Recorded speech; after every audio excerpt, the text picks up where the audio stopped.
আসসালামু আলাইকুম বন্ধুরা, সবাই কেমন আছেন? আশা করি সবাই ভালো আছেন। এই যে দেখতে পাচ্ছেন নদীর মতো ঢেউ, আসলে নদী না, ধানের জমি।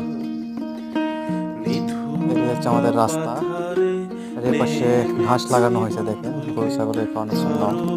আজ আকাশটা কেমন সুন্দর, একটা বাতাস বইতেছে খুব, মেঘলা আকাশ, আকাশ যেন মেঘে সাজানো। দেখতেই পাচ্ছেন কিরকম মনে হয়, আকাশটা মনে হয় সাজায় রাখছে মেঘ দিয়ে। আর এদিকে হচ্ছে আপনার ধানের জমি, এগুলাতেও ধান রোপণ করা হবে।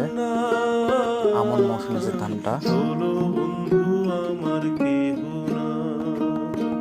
এই যে এদিকে ধান লাগাইছে, বাতাসে কেমন নদীর মতো ঢেউ বইতেছে পানিতে, দেখছেন কত সুন্দর, কেমন লাগছে সবাই জানাবেন কমেন্ট করে। আল্লাহ হাফেজ।